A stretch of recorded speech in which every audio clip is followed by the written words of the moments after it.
एक तो ये इसलिए भी सतर्कता आवश्यक है, आज से नवरात्रि प्रारंभ है, कल से रमजान शुरू हो रहा है। मेरी आप सभी धर्म गुरुओं से अपील होगी कि जैसे पिछली बार आप लोगों ने अपील जारी की थी, कुछ सुझाव हमारे पास आए हैं, हम लोग यहाँ पे प्रशासनिक टीम के साथ बैठेंगे और इन सब पर विचार भी करेंगे। लेकिन मेरा आप सबसे अपील होगा कि तत्काल पहले हमारी ओर से प्रयास होना चाहिए कि हम लोग सभी जनता से, जनार्दन से, धर्म जो जितने भी आप लोगों के अनुयायी हैं, श्रद्धालु जन हैं, उन सब से अपील होनी चाहिए कि प्रदेश सरकार या भारत सरकार की जो भी गाइडलाइन है उसका पालन हर हाल में हो। ये हम लोग इसको एक तो देखने की व्यवस्था करें। दूसरा, अफवाह पर ध्यान न दें।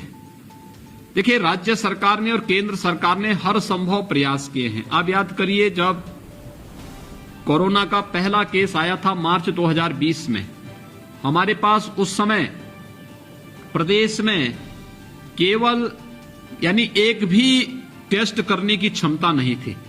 हमने कल 2,18,000 टेस्ट कल हम लोगों ने प्रदेश के अंदर किए हैं। लगातार उसकी संख्या हम बढ़ा रहे हैं। हमारे पास लैब आज के दिन पर हैं, बड़ी बड़ी लेबोरेटरीज हम लोगों ने स्थापित कर दी है। उनकी क्षमता को हम अगले कुछ दिनों में दुगना करने की ओर जा रहे हैं। बेड्स हमारे पास जब मार्च 2020 में मामले आए थे, एक भी बेड हमारे पास नहीं था। इस समय हमारे पास पर्याप्त बेड्स हैं, लेकिन संक्रमण जितना तीव्र है उसके क्रम में सरकार ये सभी प्रयास करे, क्योंकि बेड अकेले बेड नहीं बढ़ाना है, उसमें ऑक्सीजन की आपूर्ति भी कर रही है। ऑक्सीजन की सप्लाई के लिए उस प्रकार के इक्विपमेंट भी लगाने, एक दिन में नहीं लग जाएंगे।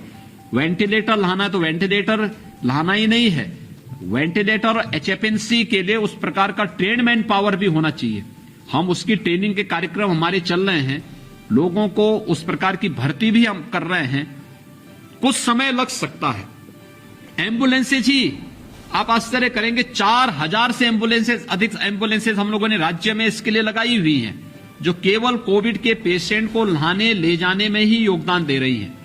लेकिन हो सकता है कहीं पर कोई समस्या हो सकती हो और उसी को लेकर के मीडिया एक अफवाह फैलाने का प्रयास करे, तो किसी भी अफवाह में आए बगैर हम लोगों को राज्य की व्यवस्था के साथ जुड़ करके इन पूरे में अपना योगदान दे। अगर हम लोग देंगे, आप लोग देंगे, तो मैं फिर कह सकता हूं कि जैसा बेहतर प्रबंधन आदरणीय राज्यपाल महोदय के मार्गदर्शन में हम लोगों ने प्रदेश के अंदर पिछली बार प्रस्तुत किया था, राज्य सरकार उसको फिर से प्रस्तुत करने और उसको आगे बढ़ाने में सफल होगी। मैं एक बार फिर से आज के इस कार्यक्रम में आदरणीय राज्यपाल महोदय का हृदय से अभिनंदन करता हूं, उनका स्वागत करता हूं कि उन्होंने पिछले 3 दिनों में अलग अलग तबके के साथ जो संवाद का कार्यक्रम रखा है। पहले दिन सर्वदलीय बैठक के माध्यम से सभी राजनीतिक दलों के साथ, कल स्थानीय निकाय के जितने भी हमारे प्रतिनिधिगण थे, मेयर, चेयरमैन और पार्षदगण थे, उनको उनका मार्गदर्शन प्राप्त हुआ, क्योंकि उनकी बड़ी भूमिका है स्वच्छता, सैनिटाइजेशन, फॉगिंग में। तो कल आदरणीय राज्यपाल महोदय ने उन सबका मार्गदर्शन किया।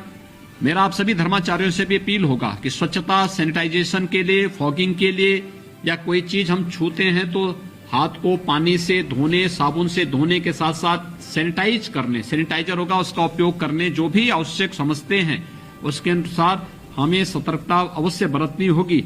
ये मेरी आप सबसे अपील होगी। और आज आप सभी पूज्य संतों के साथ आदरणीय राज्यपाल महोदय का सानिध्य हमें प्राप्त हो रहा है। मैं उनका एक बार फिर से हृदय से स्वागत करता हूं, अभिनंदन करता हूं। आप सभी पूज्य संतों का, धर्मगुरुओं का, धर्माचार्यों का हृदय से अभिनंदन करता हूं, आभार व्यक्त करता हूं और विश्वास करता हूं कि आप सबका सहयोग पिछले 1 वर्ष से या सरकार को पिछले 4 साल से सरकार चल रही सरकार के हर कार्यों के साथ आप सभी पूज्य संतों का, धर्मगुरुओं का सानिध्य प्राप्त हुआ है और ये फिर से प्राप्त होगा।